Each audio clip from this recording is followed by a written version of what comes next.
I can talk to it. You can just ask me. Okay, okay. You can skip me going. Just carry on then. Yeah, Carry on. yeah. Okay, right. Camera's running. Okay. So Mark, tell me about your other presentation today. It's linked to the first one, I think. So there's only one string to my bow. I can only speak on imaging, and the second talk, believe it or not, is on imaging. But it's an interesting attribute of imaging. In prostate cancer, we've been in early prostate cancer, we've been challenged in terms of designing of studies because the usual endpoints take a long time to be derived. So randomized studies will take 10 years, maybe 15 years to mature, which means that they cost 10 million, actually up to 25 million pounds to run, and obviously that's unsustainable. Using biopsy as an endpoint has proved very tricky for all the reasons I said earlier, and you can link to my other talk, but basically that hinges on the imprecision and unreliability of biopsy because it's a random process. What we're exploring in this talk is whether we can use an MRI endpoint in order to design future studies. So in other words, if we can see the cancer and monitor the cancer with a reliable test, such as imaging, in other words, there's very little within patient variability when the test is applied at point A to point B, and any change is attributed to the change in the medication or some other factor, then we have a test that we could use to trial new therapies, new radiotherapies, new treatments. And indeed, this is what we did, and I think it's the first time it's ever been done.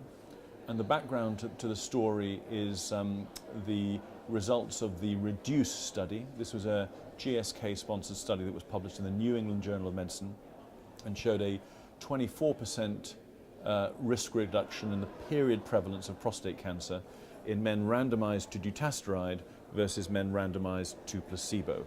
And this was a kind of prostate cancer prevention study and included men who had no cancer at the beginning and then randomized men to those two arms.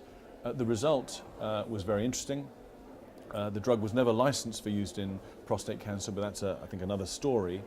But what GSK were interested in is finding a mechanism by which these cancers were disappearing. So what was it about this agent that was resulting in a 25% reduction in these cancers when men were rebiopsied? And we had no idea because we weren't able to see them. We just had the product of the TRUST biopsy.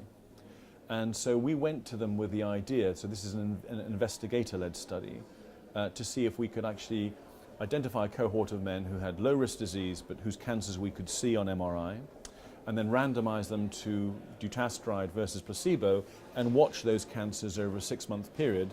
That's how long we think dutasteride takes to work, and see if those cancers shrink or disappear, or indeed find out what happens to them.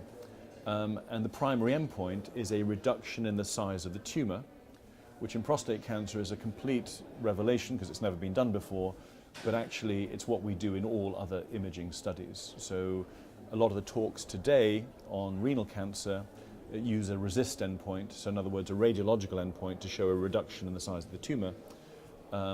It's interesting that we just haven't been able to do that in prostate cancer, and this is the first attempt. And when will we know whether it's working? So I would love to be able to tell you the results today, but the study database is locked at present because the last result has just been verified. It is now being analysed by the independent statisticians. I was hoping I'd have some results to share with you today, but all I can do is share the design and speculate about how we might use this model in the future.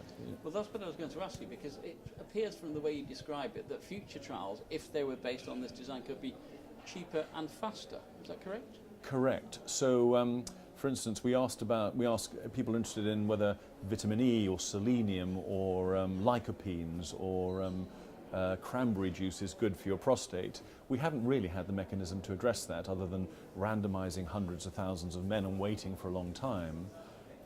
What we can do now is actually look at the tumor, measure it, also apply some quantitative criteria to it, you know, the ADC maps and the perfusion gradients, and expose men to it or to placebo and see if it makes a difference. And that can be done over months rather than decades. So as a method of identifying good targets, I think this represents a very exciting model for the future. And presumably that would lead to new drugs becoming available quicker and again at less cost. Without question. Oh, thank you. Okay, Fabulous. great. Really interesting. Good.